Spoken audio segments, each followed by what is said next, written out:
The conversation is muffled again in short order. I'm drifting in and out, but the jostling of the room and the sound of an engine tell me we're still in the ambulance. The other paramedics, for their part, continue running tests and checking my vitals, and as they work, I try to remember what's happened. But it hurts. Damn it, does it hurt, almost as much as that rushing heat, and the effort is further disrupted when the ambulance hits a bump in the road and I nearly spill out of the gurney. But Rachel puts her steadying hand on my chest and says, "Hang in there, Brian. We're almost there." Robin pointed at the interstate ramp, and I took the turn and put St. Thomas Vineyard away in the rear view. "Still can't believe Mason got married," I said. "He's only known that girl for what, a year? Less?" Robin shrugged. "They were in love. They hardly knew each other. They don't know if whatever they're feeling is genuine, lifelong love, or just new relationship googly eyes that hasn't worn off yet. I guarantee it, and I'll put money on this, they'll be done within a year. Just watch." "You don't know that," she said. There was a brief pause, and then she added, "We've been dating for 2 years. So, how far off do you think we are?" I shrugged. "I don't know. Haven't really thought about it." "You haven't thought about it? At all?" "I mean, of course I've thought about it. I don't know if we're ready, you know?" I looked over at her, but she just stared out there at the rain with her chin in her palm. So I continued. "Think about it like this. People prepare their whole lives for jobs, right? They start going to school as soon as they can talk, and they're not done till they're in their 20s.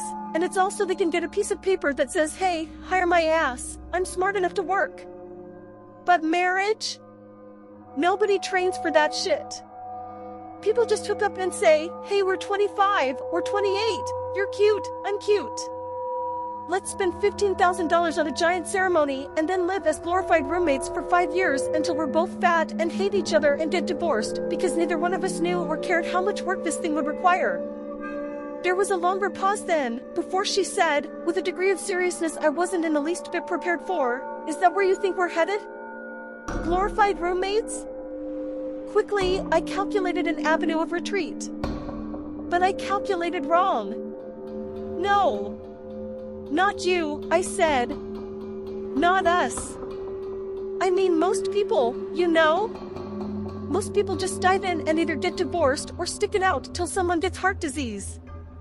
The divorce rate is more than 50% now in the US. But the 'I don't love you anymore' rate? Shit, that's probably close to 90 by the time everyone hits middle age.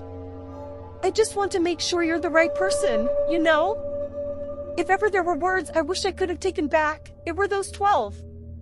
She said nothing, but I saw her reflection in the window, and the little tear that welled up in the corner of her eye said more than words ever could. "Listen, that came out wrong. I just meant Dash. Can you drop me off at my car, please? I thought you wanted to come over, Dash. I don't feel good. Please?" And we drove in silence for a while, as the rain picked up its pace and fell in sheets and in torrents. After another 20 minutes, I made the turn onto my street and parked, and once I did, she got out without so much as a glance and walked across the road to her own car. I ran to follow. "Robin, wait!" I grabbed her lightly by the arm. It was slick with rainwater. "Talk to me. Please? What do you want?" I blinked. "I want you to talk to me.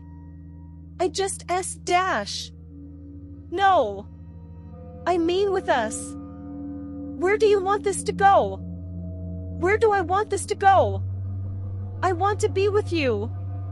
Listen, I didn't mean to imply that I don't want that. I just want us to be smart about it. You know? Well, maybe love isn't something you can calculate on a fucking spreadsheet, Brian." She was shouting over the cacophony of the storm. "Maybe it's just this thing you feel, you know? And maybe it doesn't make any damn logical sense. Maybe it's not supposed to. But that's part of what makes it special. It's an adventure. It's a jump off a cliff with me type of thing. And yeah, sure. Not everyone survives the fall, I guess.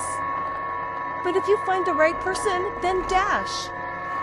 A jump off the cliff with me type of adventure? Come on, Robin. We're not writing up a damn dating website profile here. This is real life.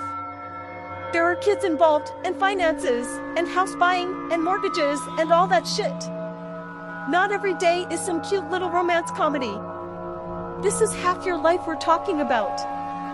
2/3, even. Okay? All I meant was that you have to be prepared for it. I just dash. I thought we were prepared. What do you mean?